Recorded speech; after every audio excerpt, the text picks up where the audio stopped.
Imagine this: a tense ceasefire between India and Pakistan, fragile negotiations between Iran and Israel, and then Donald Trump steps in with one of his boldest claims yet. He stood before the world and declared that Iran's nuclear program had been completely obliterated. He leaned on that word, obliterated, as if everything had been wiped out. But soon, the truth began to slip out. Leaked intelligence from America's own Defense Intelligence Agency painted a very different picture. The reports showed Iran's facilities had suffered only minimal damage. When the media reported this, Trump lashed out. He went after CNN, after the New York Times. He even demanded that the reporters be fired. But his outrage only fueled suspicion that the reports were true. Then came another twist. An Iranian outlet, Amwaj Media, claimed Tehran had been tipped off in advance and even reassured that the strike would be a one-time event. For many observers, this was just another reminder. Donald Trump's words had been questioned before, and they would be questioned again. Donald Trump has been accused of making thousands of false or misleading statements during his time in office.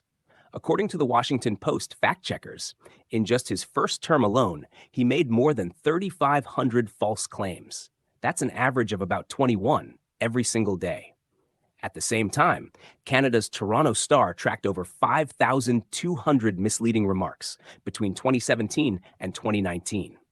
In the beginning, many news outlets hesitated. They avoided calling Trump's statements lies.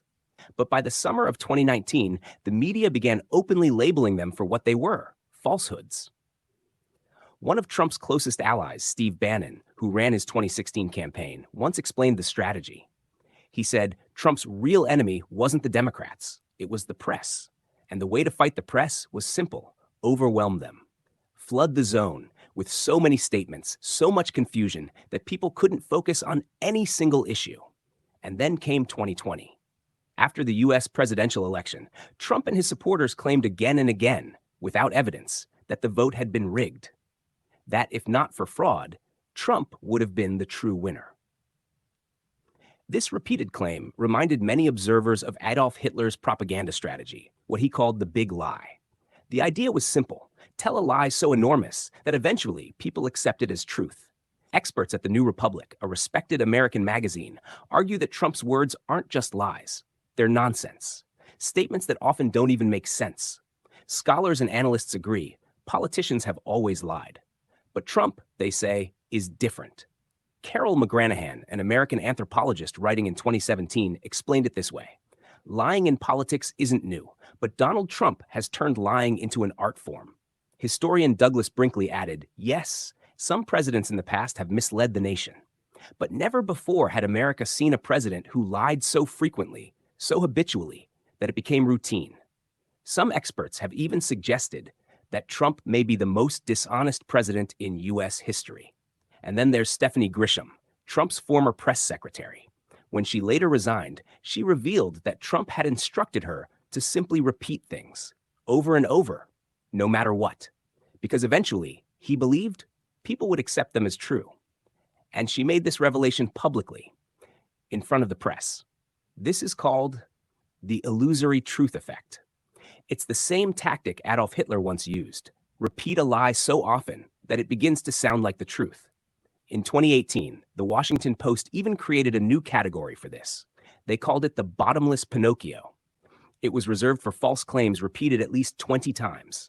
And, remarkably, Donald Trump became the first and still the only politician to enter this category. 14 of his statements were immediately flagged. Meaning, he wasn't just lying once. He was repeating the same lies, deliberately, again and again. According to CNN fact-checker Daniel Dale, Trump mixes in so many new lies that the media simply can't keep up. By repeating them constantly, he exhausts the attention of journalists and overwhelms the public.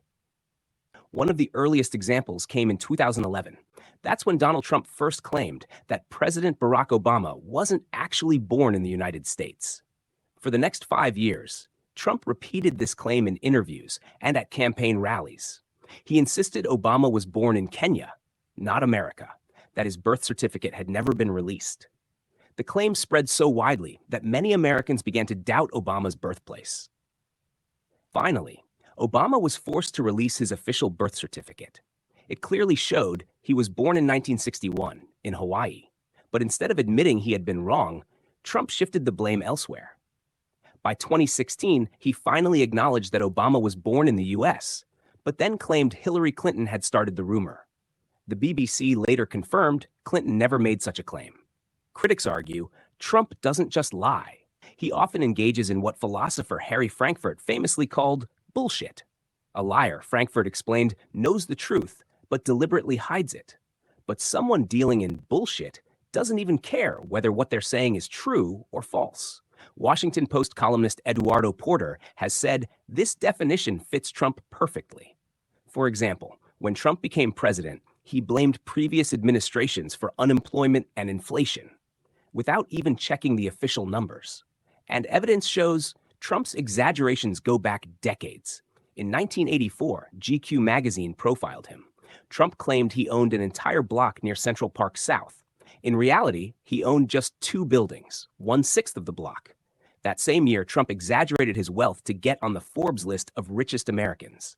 He even called a reporter pretending to be his own spokesperson under the fake name John Barron.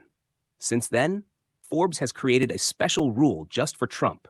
Editor Randall Lane once explained on MSNBC, for 30 years, they've calculated Trump's wealth by simply dividing his claims by 3. But the list of falsehoods doesn't end there. In 1987, after the stock market crash, Trump claimed he had sold all his stocks beforehand and lost nothing. But SEC filings later revealed he had actually lost $19 million. In 2009, Trump bought a luxury golf course in Florida. He installed a monument claiming a bloody Civil War battle had taken place there.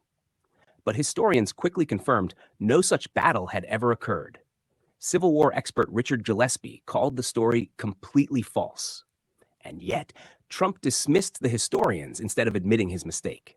Trump has also claimed to have won 18 golf club championships. In reality, he won just 2. The rest were at clubs he owned, where members say he threatened to cancel memberships if anyone beat him. Even his most famous book, The Art of the Deal, is filled with distortions. It was actually ghostwritten by journalist Tony Schwartz, who later admitted he regretted helping create Trump's false image. Trump even altered family history. He wrote that his grandfather was American-born, when in fact he had emigrated from Germany. Why? Because after World War II, many Americans distrusted Germans.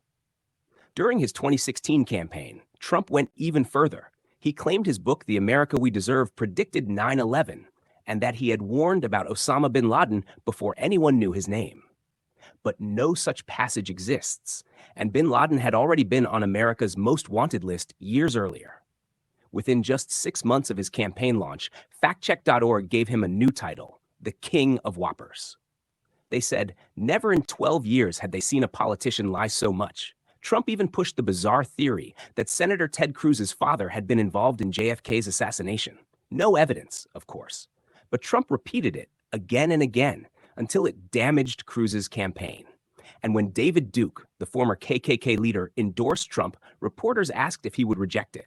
Trump replied, "Who's David Duke? What's the KKK?" Americans were stunned because everyone knew who they were. So was he ignorant or pretending not to lose white nationalist voters?